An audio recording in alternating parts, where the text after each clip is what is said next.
Bismillahirrahmanirrahim. Assalamualaikum warahmatullahi wabarakatuh. Alhamdulillah. Alhamdulillahilladzi an'amana bi ni'matil iman wal islam wal afiyah. Asyhadu an la ilaha illallah wa syarika lahu wa asyhadu anna subhanahu abduhu wa waliyuh. Allahumma shalli wa sallim ala sayyidina subhanahu wa ta'ala ala nashabi ajmain wa ba'du. Hadirin wal hadirat keluarga besar di Nusantara di mana saja Anda berada.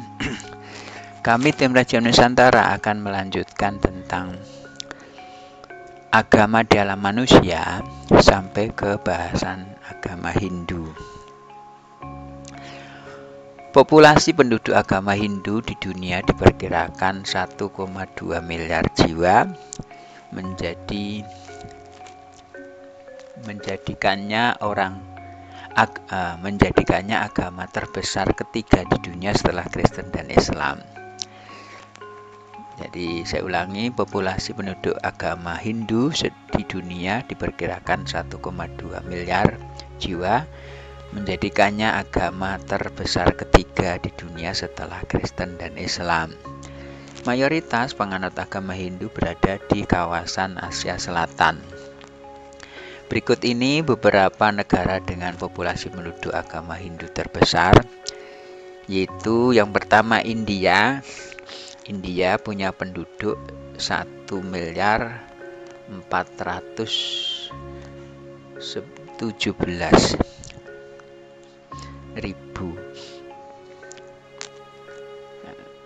Jadi penduduk India itu 1.417.000.000 tahun 2022. Jadi penduduk India itu 1,417 miliar tahun 2002.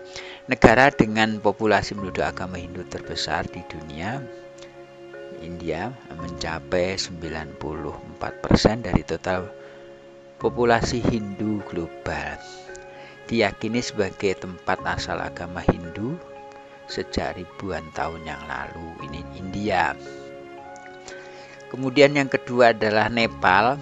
Jumlah penduduknya adalah 30,55 juta jiwa tahun 2002. Nepal, negara dengan populasi penduduk agama Hindu terbesar kedua di dunia, mencapai 81,3% dari total populasi. Kemudian Mauritius, jumlah penduduknya 1,263 juta jiwa. Mauritius, negara dengan populasi penduduk agama Hindu terbesar ketiga di dunia, mencapai 48,54% dari total populasi. Agama Hindu memiliki beberapa aliran seperti Vaishnavisme, Saivisme, Saktisme, dan Smartisme. Jadi, agama Hindu memiliki beberapa aliran seperti Vaishnavisme, Saivisme, Saktisme, dan Smartisme. Kemudian ajaran Hindu mencakup beberapa hal, diantaranya Pancasrada, 5 keyakinan umat Hindu. Pertama, percaya dengan Sang Hyang Widi. 2, percaya dengan adanya Atman atau jiwa. Kemudian 3, percaya dengan adanya hukum karma pala. Keempat, percaya adanya Punarbawa. Yang kelima, percaya dengan adanya moksa. Yang kedua, samsara, doktrin yang percaya kepada siklus kehidupan, kematian, dan reinkarnasi yang berkelanjutan. Kemudian 3, karma, hukum sebab akibat universal. Yang keempat adalah Atman, kepercayaan pada jiwa. 5, konsep ketuhanan. Konsep ketuhanannya adalah kompleks dan bergantung pada nurani setiap umatnya, tradisi dan filsafat yang diikuti. Tujuan agama Hindu mencapai kebahagiaan rohani dan kesejahteraan jasmani. 7. Kitab suci. Agama Hindu memiliki banyak ragam dan bentuk kitab suci yang tulis dalam berbagai bahasa dan aksara. Kemudian madhab keesaan Tuhan. Ada 2 madhab yang dominan, yaitu madhab Dwaita, madhab Adwaita. Jadi madhab Dwaita dan madhab Adwaita. Ajaran pokok agama Hindu: Satyan, kebenaran; Dharma, kebajikan; Seva, pelayanan; Santih, kedamaian; Ahimsa, tanpa kekerasan; Prema, cinta kasih. Hindu menganut ajaran apa? Hinduisme bukan hanya agama tertua di dunia, tetapi juga agama terbesar ketiga dunia dan menggabungkan kepercayaan, praktek, budaya, dan filsafat India. Agama ini didasarkan pada kepercayaan akan reinkarnasi dan dewa tertinggi Brahman yang dapat mengambil bentuk dewa atau dewi.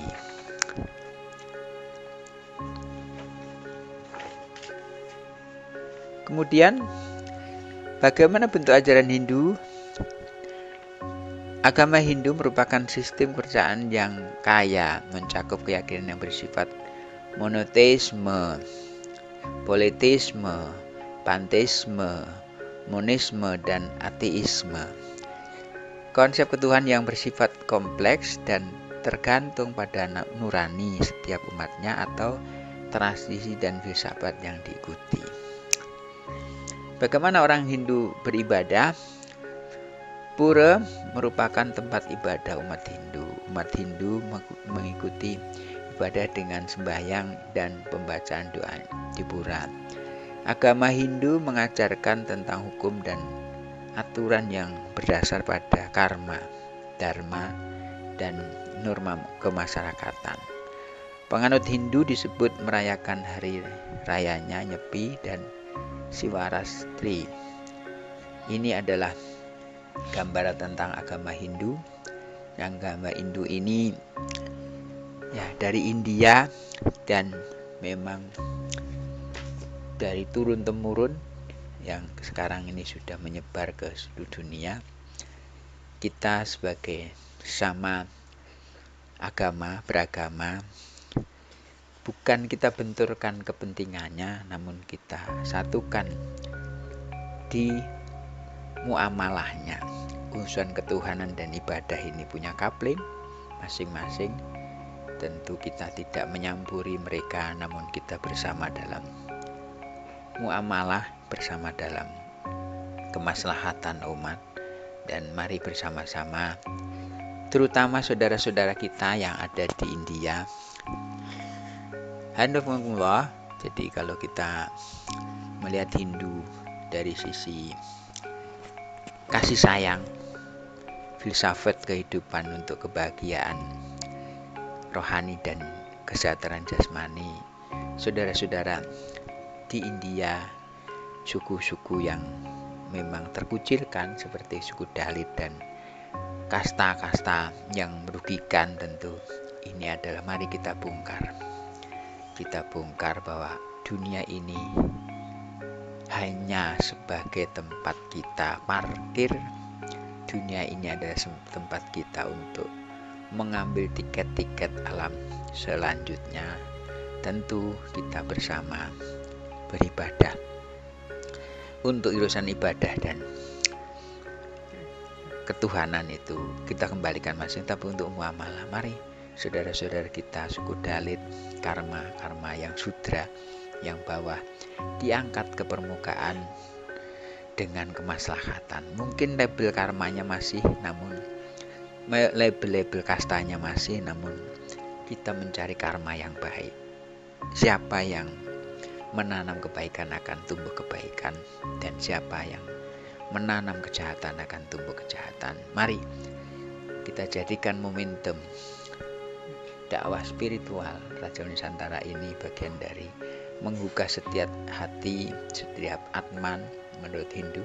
Kalau kita sebagai muslim, setiap hati nurani kita tergugah untuk bersama beribadah kepada Allah, Tuhan orang Islam dan Tuhannya masing-masing, dan ibadah menurut agama masing-masing. Namun dalam muamalah kita bersama dalam menuju kebaikan.